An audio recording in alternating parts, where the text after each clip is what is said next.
Hello everybody, welcome back. Today we're at another review on the Studio Series Scrapper figure. Now, straight away, you can tell that there is a lot of detail put into this figure, and this figure itself is quite tall, and unfortunately you can't stand him up because he kneels, but this is as tall as he can get. He hunches back. He's got some nice paint apps, some silver, dirt and silver. His feet also got a lot of silver and a bit of dirt. Now, his face sculpt is amazing, because if you can see, he has 4 sets of teeth, and he just looks so really cool. Possibility!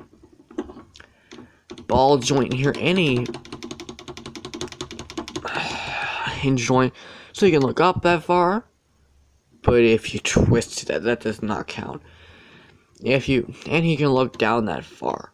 He can look side to side with a hinge. And he can, since it's on a ball joint, he can go like, oh my god.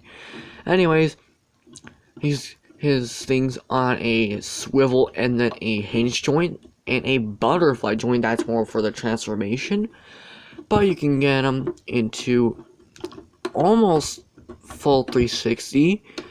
His arm can move out. You can butterfly joint to here, swivel here, got a hinge joint, and then you got another hinge joint, double hinge joint. And then you got a hinge joint here, more for the transformation. Same thing on the other side, but you get an extra swivel. And then you got a hinge joint. And then you got a hinge joint. Hinge joint. Next up,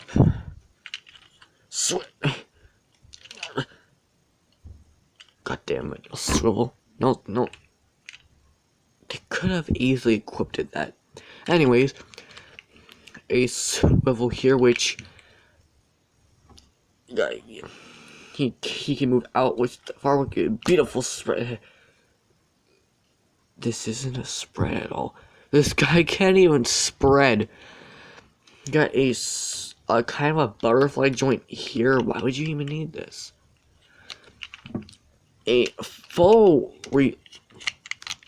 360 rotation at the hinge joint. You got another hinge joint at the knee, bend here, barely little bend, and finally toe bend. This isn't even a toe bend, but I just call it that. So, possibility on this figure isn't that great, but the design wise it is. Now let's get into the transformation. First you want to pull down this panel, which allows you to fold the head up, close that back up, switch to the back, untab that, pull it here for now, untab both arms, flip this entire assembly upward, and it should hear a click. Next we want to do, I'm going to leave the arms. Actually, you know what, let's just do the arms.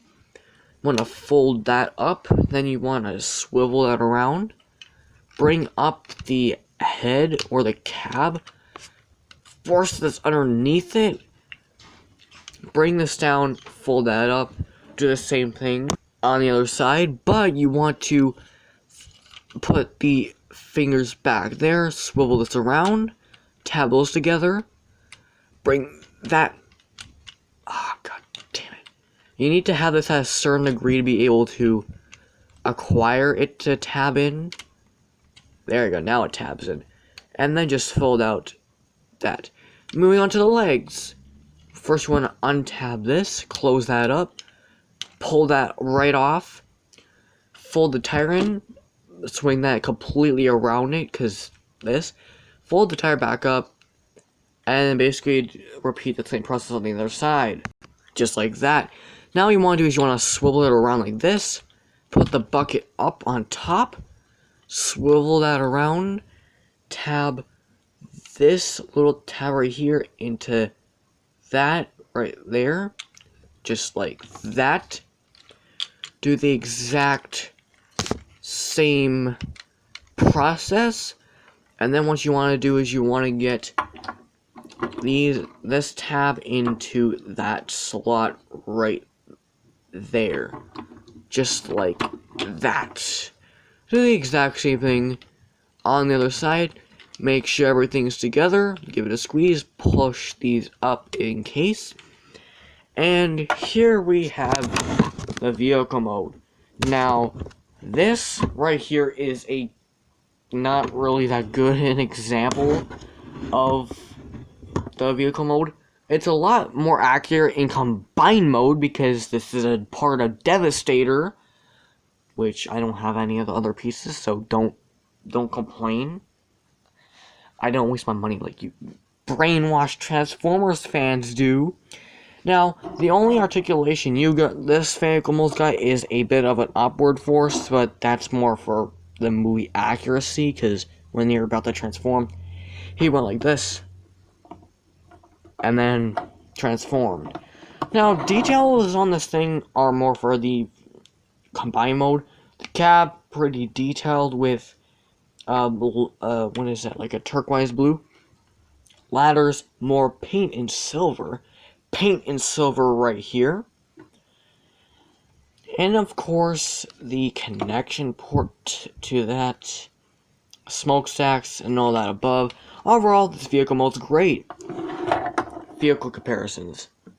My Ferrari, my Ford 150 Raptor, my Ford GT Mustang, my SWAT van, my Rolls Royce, and finally we got the off-road Bumblebee. Now these guys are really good, not that good, in what is it called, scale.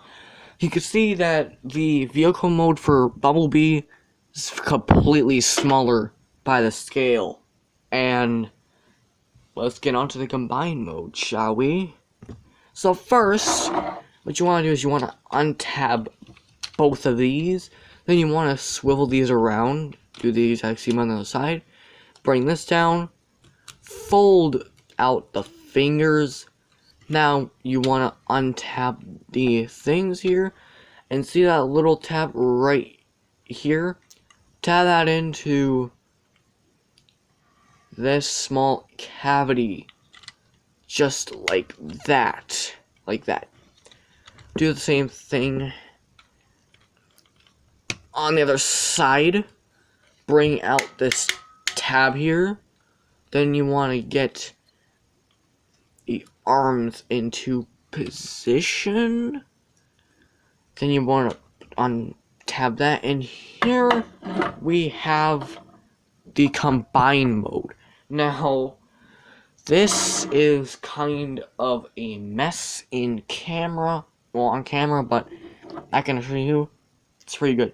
Now, if you want to get it to upright, hear this. First, you want to untab these and fold them like this. Same thing on the other side. Bring it up. Fold this flat. Bring this up, but then fold this down. Do the same thing on the other side, just like that. Place it down. And this is what you call the up curl position. Now this isn't the greatest solution to make this type of design, because I don't really like the fact that this bends. I kind of prefer it like this, because it has more stability, in my opinion. Plus it looks a lot more show accurate. But yeah, overall, this thing looks good. And this thing gets even bigger when in Devastator form. Which, not coming soon, by the way. I don't have Devastator, so don't even bribe me to buy him, because I'm poor and poor. I mean, I'm not poor because I have these, but I just can't afford to buy Devastator because how pricey he is. So overall, I give this a 4 out of 5. Alright. First review that has 3 modes. See you guys in the next video. So long, and peace out. Bye.